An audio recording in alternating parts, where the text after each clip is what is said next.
Welcome to the Gigs Podcast, live from the conference at Lititz, presented by Shure. I'm your host, Nikki Sanz, founder and CEO of Gigs, the professional career platform for the live event industry. This is a very special series that we get to do, hosted at Lititz, and we get to interview the very best in the touring and the live event industry to hear the good, the bad, the ugly, and the unreal moments of life gigging and lessons learned on the road.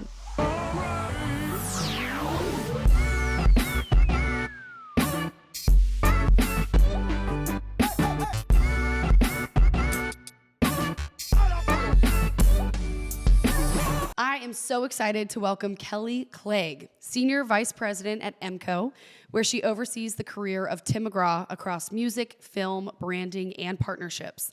She's also the founder of SafeTour, a groundbreaking initiative launched in 2019 to create safe, equitable, and inclusive workspaces for the touring community. Through her work with Tim McGraw and as a champion for safety and inclusion on the road, Kelly is shaping the future of the live music industry. Kelly, welcome to the Gigs Podcast. Thanks. Thank you for being here. I mean, this is, as I was telling you before, like I've heard your name for years. You got to meet Kelly Clague. I'm like, I do. This is like the best opportunity to meet you and hear your whole story and your mission. And so I want to dive in and just start with your beginnings. What got you into the space, and where? How old were you, and where were you? So I grew up. My parents were musicians, and my grandparents were musicians. And my mom was a singer-songwriter, played music in clubs. That band at the Holiday Inn, that was my mom and her husband at some point, and always in my life. And so I feel like I kind of grew up artist managing on some level all my life because I grew up around an artist. And then when I graduated from college, I just knew I wanted to work in the music business. I wanted to work in the business side of music. Yep. And I knew I went to college in California, and I knew I didn't want to be in LA. I kind of knew instinctively that New York was too strong for me at that point, and I loved the fact that, so this was in 1990, and Nashville was just kind of weird, and I loved that about it, that it wasn't homogenous, like this sort of pre-homogenization of the country. So, it was decidedly not cool, and I loved that. And so I went to Nashville, and my mom was there, and I was thinking I would manage her career, which is really dumb and something that sounds good at 20, and then you're like, oh, this is a terrible idea. Did you try it? Yeah, I did for a month or two, and then I eventually got an internship at Capitol Records, and that led to another job that was at a publishing and artist management company combination.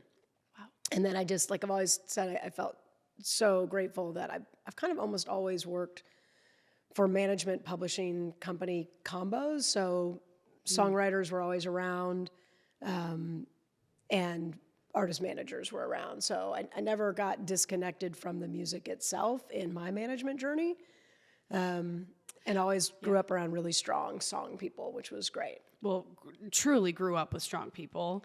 Strong people. What are some of the most important attributes of a manager? Because you clearly had that, like, as a kid with your parents. Yeah. What did you grow up with that you were like, I got to be a manager?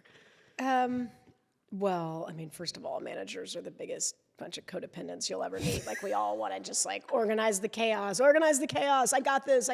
Like, I'm good, right? I'm really good. Tell me I'm good.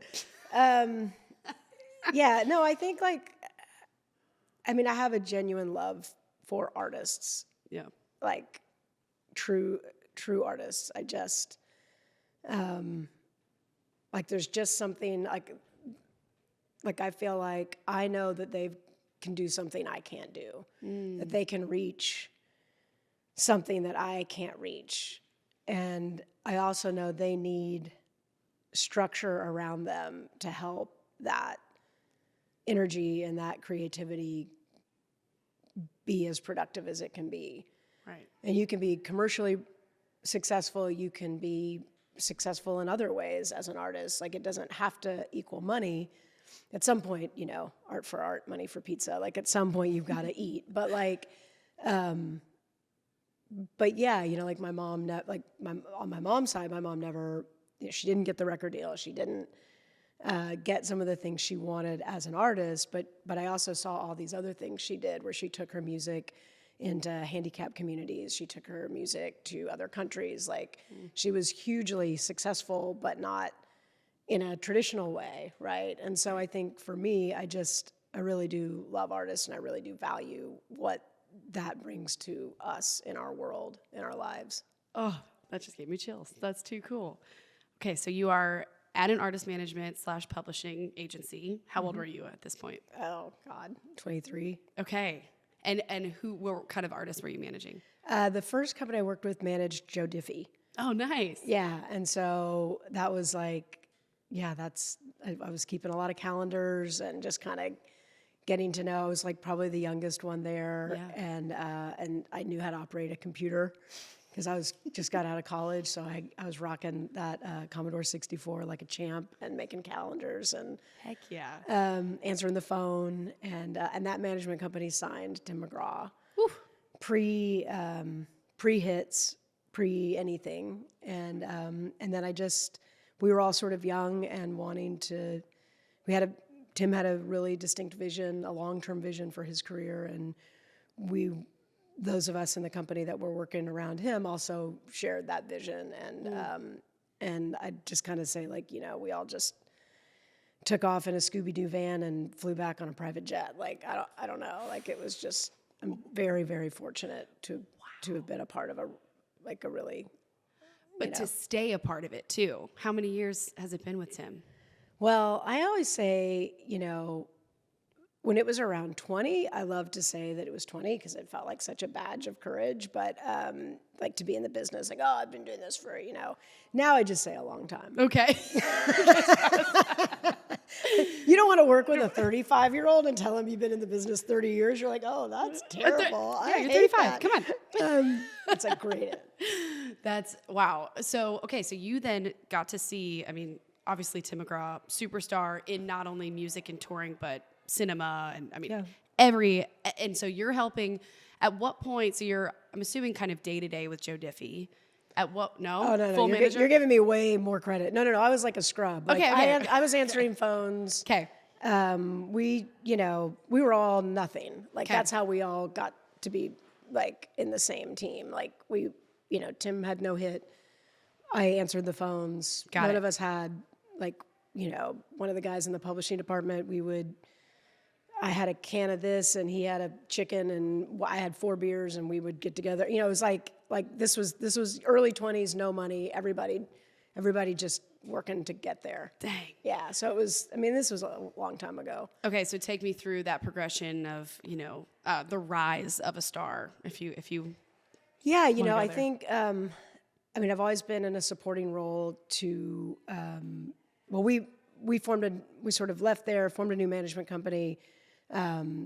We had one of the principals at Sony Music Nashville had left there, named Scott Simon. Scott came in, kind of became the grown-up in the room, and then I really worked in a supportive role in the creative, kind of in a creative role. So creative director, art director. It was not to sound like 1,000 years old, but it was a sort of pre-internet, pre-websites. Like, so as websites came out and as imaging and became a bigger and bigger issue and branding became, this is back before branding was on everybody's, in everybody's mind.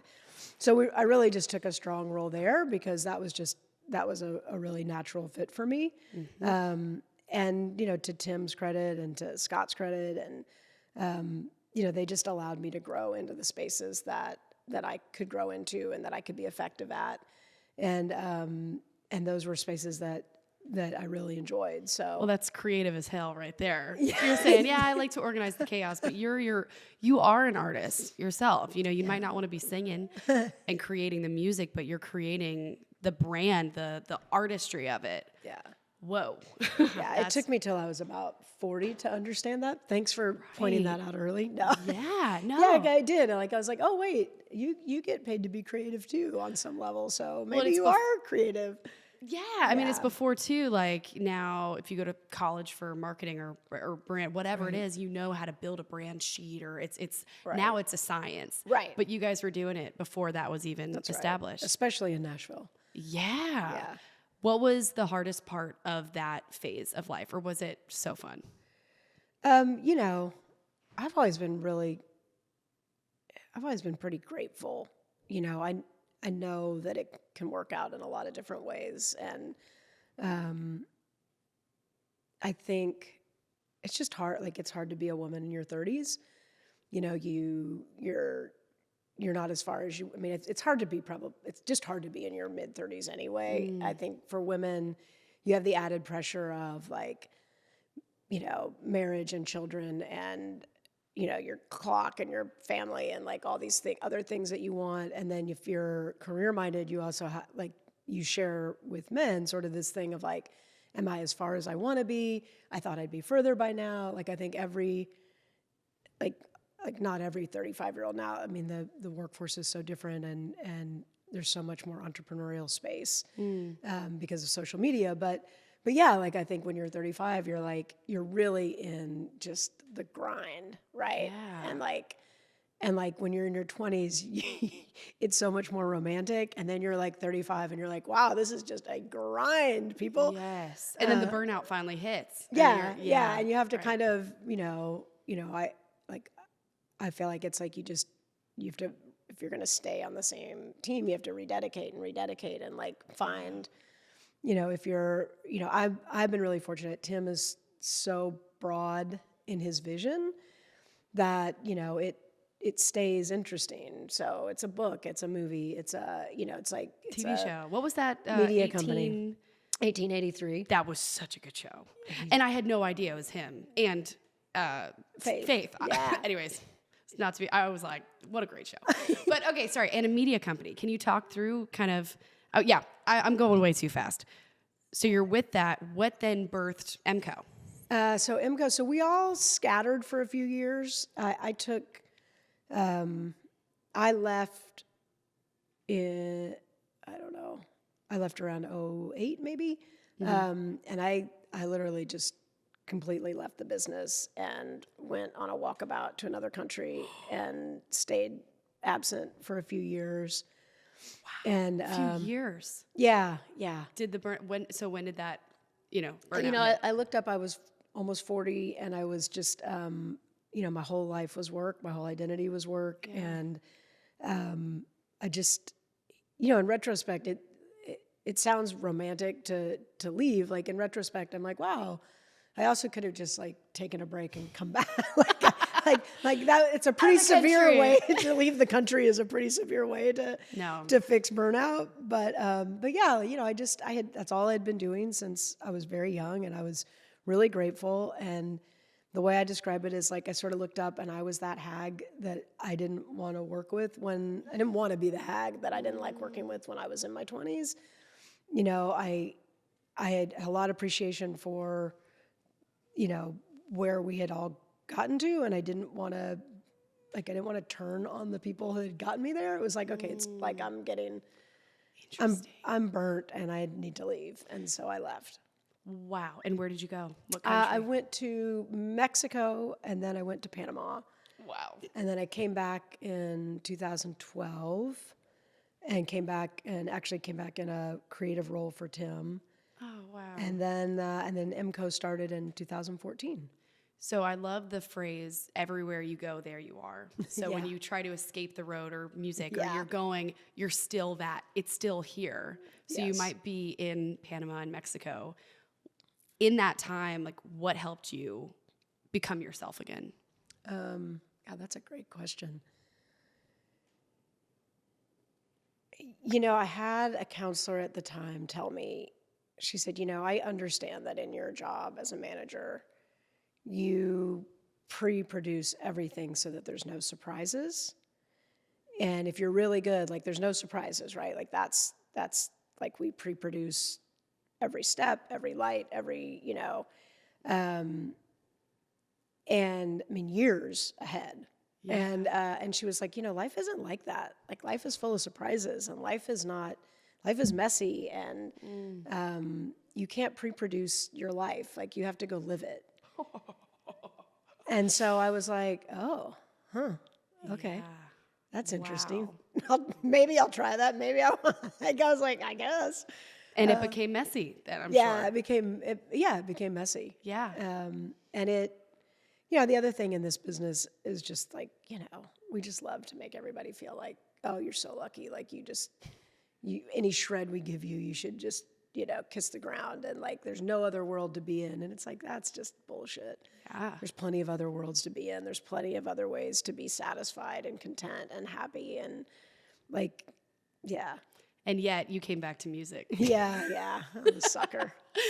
So you came back in a creative role with Tim, started MCO 2015, you said? Yeah, Simon came back in. I came back in. We started MCO right at 2015. With what was the vision of creating that? When we had, so the first company was RPM, and when we had RPM, we really developed as we were really in the forefront of developing as a management company with a lot of services. So we had tour marketing and PR and all kinds of creative and all kinds of services under one roof.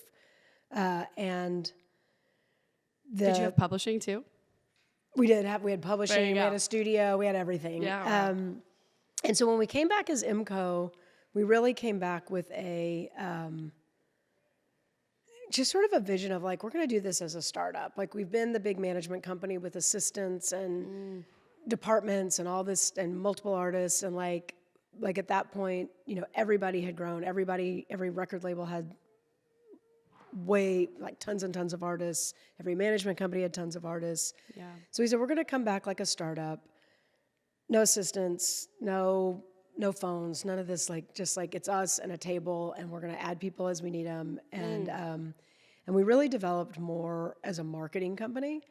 So in 2015, record labels were still figuring out streaming. They were still figuring out sales versus streaming versus, just all the different and digital, right? Like, so they were all like, everyone was trying to figure it out. And we were like, okay, we're going to focus on how can we have that expertise and bring that expertise to the table, real digital expertise. And so initially we brought in James Stewart, who had been at a record company and had like just mad digital and like just a unicorn, came from a audio recording background and could just do all kinds of things as well as go and reprogram a web, reprogram thing, like just like mad skills. And then also just this great artist mentality. So we brought in James Stewart, and then we brought in Brian Kaplan, who also came from a record label and was one of the most respected digital minds in Nashville and still is. Last year, I forgot. Yeah. Amazing. And then we brought in Jack Purcell, who works in the, long career in radio promotion and really at just like the top level of radio promotion. And he came in to head up all of our radio promotion and marketing. And so, we built this team of like really kind of unicorn. Everyone's a little bit of a unicorn, and also just like a real passion for music. And then we wrapped that around Tim and just really built the next phase. You all entrepreneurial minds too. Yeah, building a company together. That's right. That's how you gotta have it that way. Wow. Yeah, so it's been that. I mean, this life force of IMCO, and we now also had a really wonderful product manager who worked with us, who went on, and now she's day to day at another management company, and then we brought in a new product manager named Casey Caldwell, who's also fantastic. I can't tag everybody and not give her a shout out too. Of course. And then also, as we've evolved, Brian Kaplan has gone on to co-found Tim's media and production company Down Home, which is amazing. And in his place, we've also been really lucky to have Doug Phillips join us as a lead of marketing. So we've from our foundations in 2015, we've evolved in a really great way. Rockstar team, MCO. Jeez. Did you start with just him there, or did you have other artists? And how many artists do you have now? We've just been with Tim for the last. Wow. We've really focused on Tim for the last bunch of years, and then just in the last maybe 2 or 3 years, we've started developing some acts. And so, yeah. Do you enjoy that? Yeah, I say I don't, but I do. Like I say I don't, but then I'm like, what? Wait, I want to get in on that. I have an opinion on that. And everyone's like, I thought you weren't doing this. I'm like, well, I do. I have a lot of opinions. I mean, you did it. You've grown from the bottom up. So there's a, I mean, would you say, I know it's different for every artist, but would you say there is some kind of formula for growing an artist? Well, growing such a hard, I mean, that's so broad. Like, Building. Yeah, I mean, yeah, there's building, like nowadays, like there's your, are you building on the DSPs? Are you building a brand? Are you building, are you building a following? Are you building a fan base? Like, there's so many different ways to build, and you kind of have to build all those at the same time. So you have to be building a fan base, and you have to be, figuring out your music, and you have to be shaping your brand in a way that makes you unique. And, so yeah, I don't think there's a formula, but I do think there is some consistency that you have to look at all those things at the same time. You have to be building your touring career. You have to be building your recorded music career. You have to be building your fan base, and you have to be building your brand. And like those things all have to happen. And that takes a good team to do, I'm sure. I mean, what, if for any artist manager that wants to get into it, what advice would you have for learning all those worlds? Because you got to do them all simultaneously while also being able to leave space to be creative as the artist manager too. Yeah. I mean, there's different types of managers. I mean, the advice I usually give is just to artists, where I say, find a manager who does well what you don't. So I think different managers have different expertise. Some managers aren't, they don't want to be overly creative about it, right? Like they want to, get an agent, put you on the road, like some, like not everybody manages somebody who's put out 3 best-selling books, right? Like, so there's different needs for different managers. Got it. And I think as an artist, you've got to go find a manager that dovetails you well. We're really strategic. We really believe in building a strategy, so that the creativity can lay against that strategy. That's just kind of how we think about it. I think as a young manager, I don't know. I don't know how I got here. I damn sure shouldn't tell anybody else how to get here. I tell young managers to go get therapy and read some Melanie Beatty and then come back and see if they still want to be a manager. That's what I tell them. So I don't know. And maybe Mexico and Panama, and I'm usually like, this is the least sexy job of all. Are you sure you want to do this? Right. Well, and that's the beauty of, again, Gigs Podcast is you're usually behind the camera. We're putting you in front because you do deserve the recognition for what you've built. And that, I really want to get into SafeTour. Yeah. What led you to it? And what, can you take me through the creation of that? Sure. I'll go back a little bit. I went to breakfast with a manager who had been at a Me Too meeting in LA. Yeah. But she was from Nashville. And so this would have put us, what is that, 2018? Yeah, right. Yeah. Mm-hmm. And,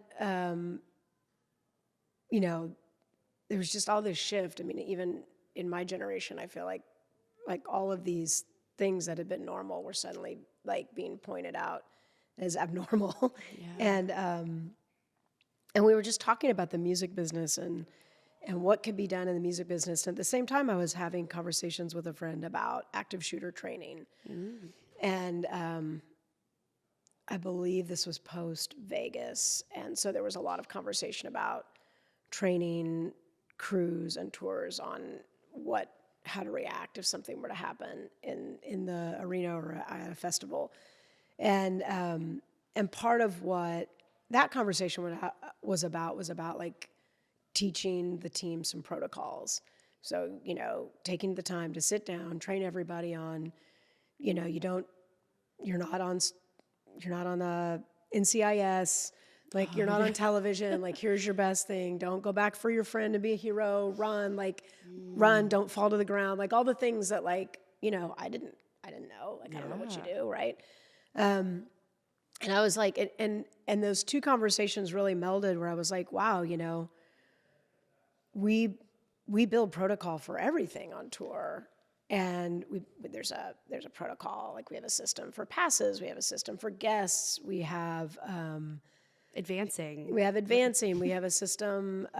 You know, we know. You know, I was like before behind the scenes photography. Yeah. We didn't have a system for that, but once that started, then we had a system, and we had to put paperwork in front of everyone to say, like, yeah, you're good with us using your image behind the scenes. And then when social media came along, we had a social media protocol, and we had to sit everybody down and say, here's what you can do, here's what you can't do.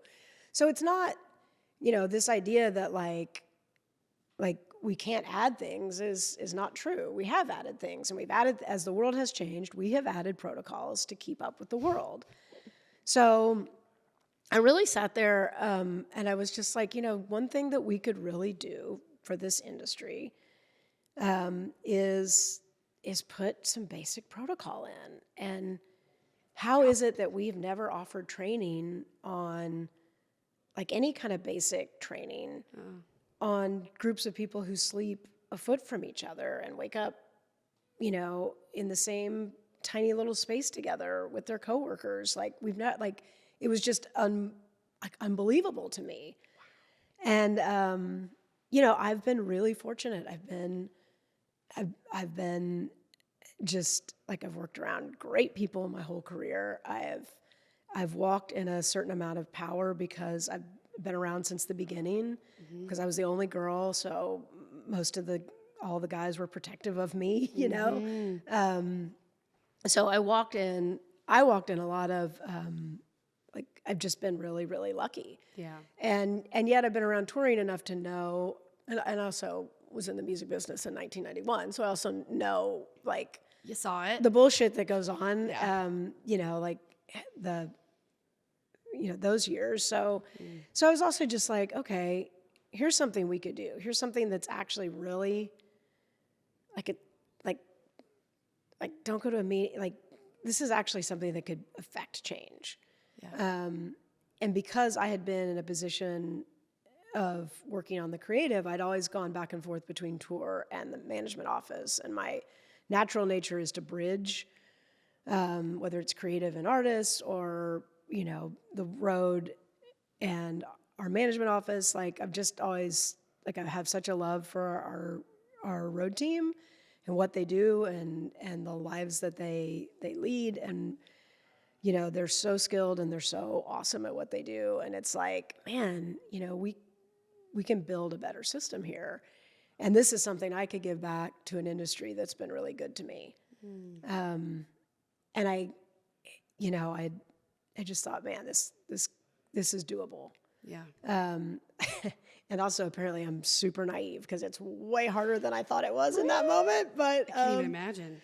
But yeah, and so I just thought, you know what, this is about building protocol. And so Yeah. I started talking to some folks, and I got a lot of support on the legal business management.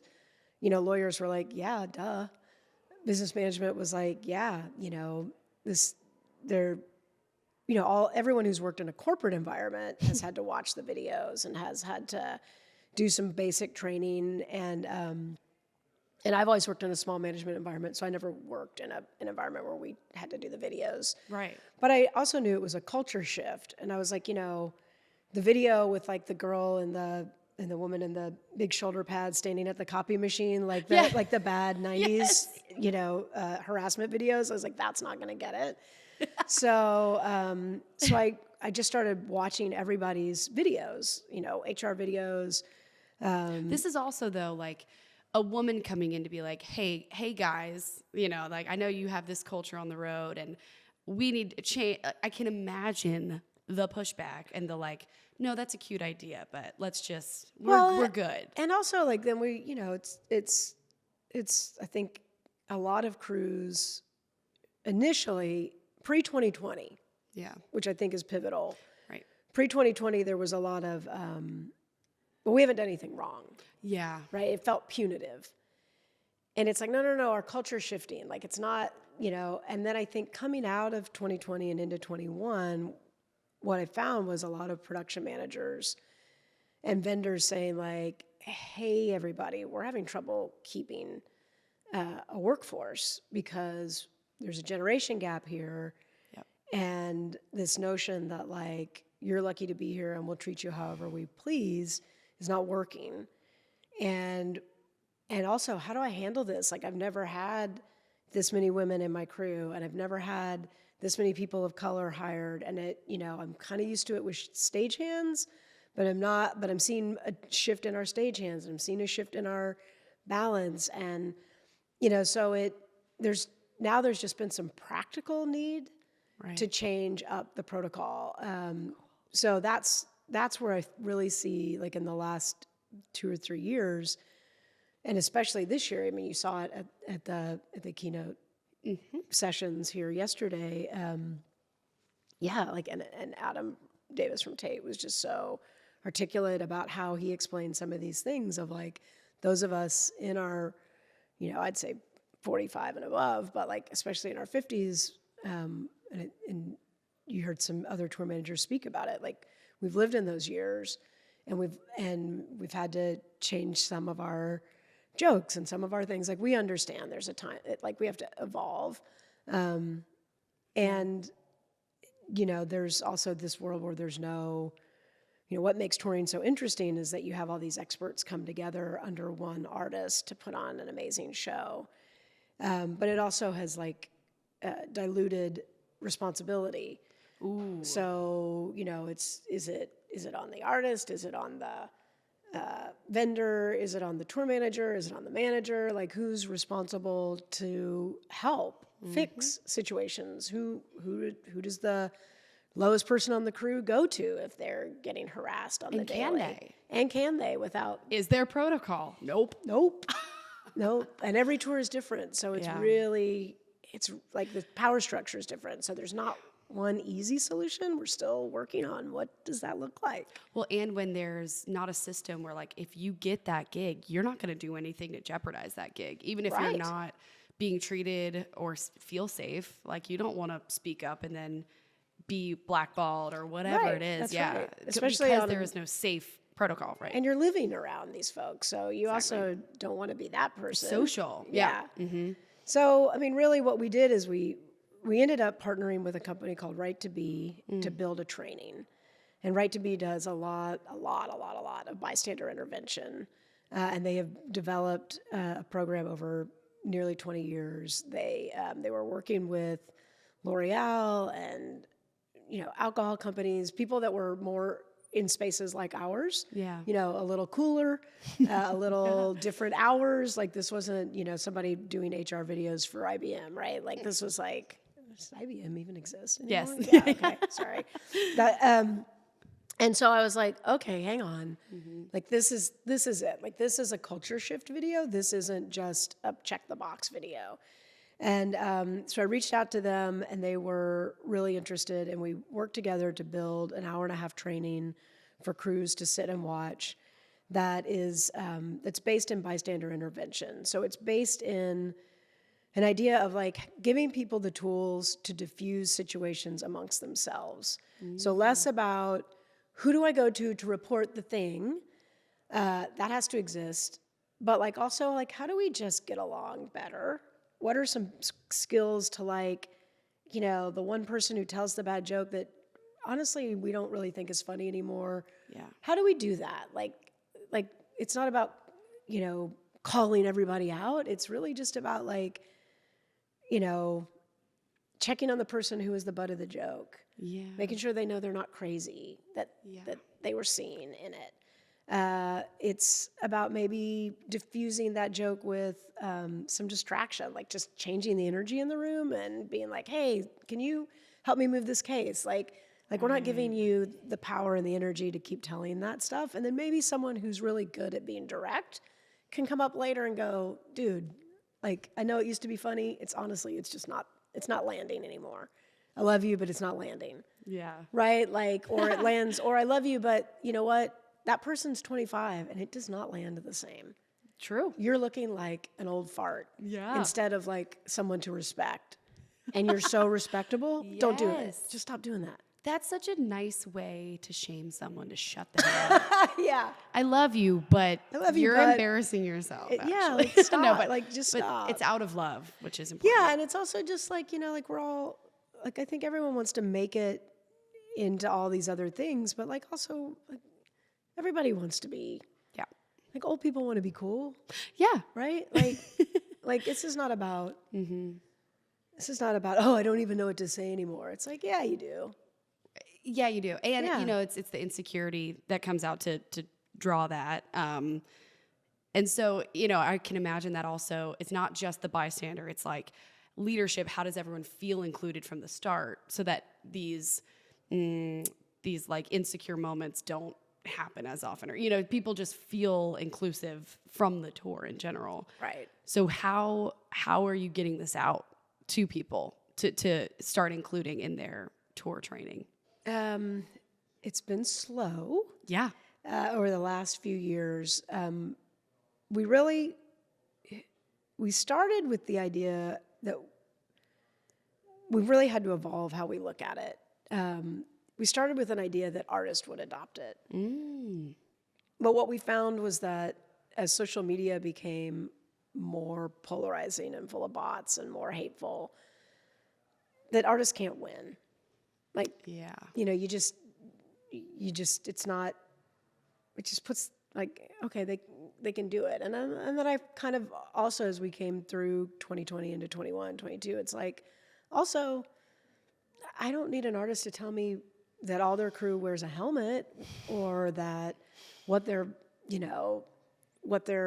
active shooter training policy is or what their BTS policy is, right? Like, I don't need to know. Like, we just need to do it as an industry because it's effective, and we need to shore up a situation that's gotten kind of away from us. Right. And we've been pretty slow to react to. So I turned that focus back towards the people that are doing the work on the ground, right? And I will say Tate has been an amazing ally for us. They've allowed us to do some trainings for different groups, some of their different groups, Great. which allowed us to get feedback. We've had several artists do it. We've done trainings for the top tier of some artists just to get feedback. So instead of starting with their crew, we started with the lawyers, the business managers, the management company, like The ones who care about liability. the ones who care about liability, and also Yes. to say, like, is this like, you've seen our training, is this offensive? Is this something that, and they're like, duh, everyone should do this. My family should do this. This is amazing. Yeah. Right? Like, they kind of Yeah. walked away and they were like, yeah, that's not at all what we thought. So, and now, like, Rock Lititz has been fantastic. Rachel's been such a huge ally for us. And just by supporting, doing a training for a lot of different folks. We've done some general trainings here just for their community.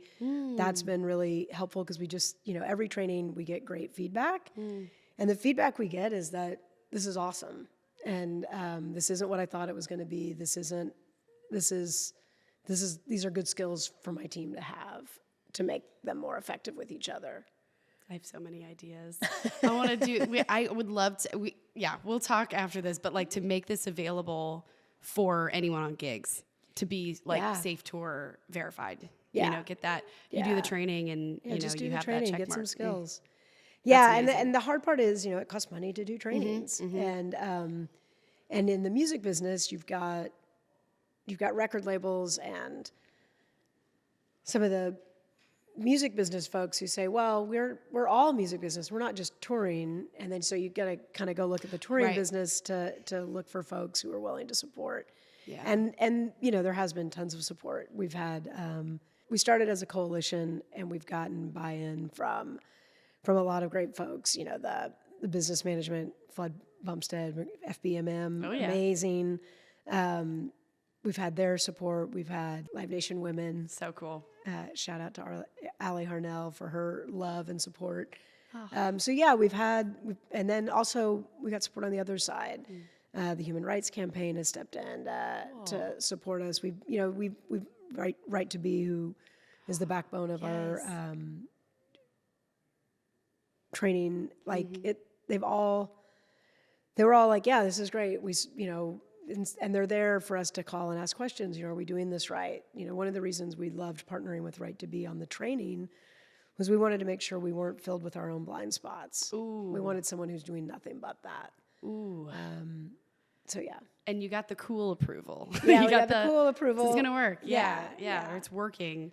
Yeah, and also they're experts in bystander intervention Yes. and creating safe spaces. So Cool. they can pay attention to all the cutting edge data that comes in and everything that they're learning to help us make it better for everyone. With how many people left in COVID, the people that we got right now, we got to keep and they got to stay because they have all of the institutional knowledge. That's right. And we're lifting up an entire new generation. That's right. This is the time to instill, touring is not the same world anymore and it's better. Yeah. It actually takes more training and certifications and technology and knowledge to be in this industry. Now, welcome to a safe place. It's not, Wild West anymore. Yeah, and you want, I liken it to like an Olympic team. You're asking everyone to perform at a really high level under a lot of stress with zero margin for error. Right. Nobody wants anything to fall in anybody's head. Like there's, it needs to be, you're asking everyone to perform at their very best. And so put some basic rules in place to make sure everybody can thrive. Kelly, you are amazing. I could do this for a whole nother 45 minutes. Thank you so much for doing this. It's an honor to meet you. And likewise, thanks for asking. I'm so glad to get to talk about it. We'll put all the SafeTour stuff in the notes, but is there any other way people can find you, find MCO, find SafeTour? Yeah, so MCO's its own entity. SafeTour is it's just all the things you do. Yeah, sorry. SafeTour, you can go to the SafeTour.org website. There's an info email there. Great. You can also just reach me at my name at SafeTour.org. And then, Great. Thank you so much. Thank you so much.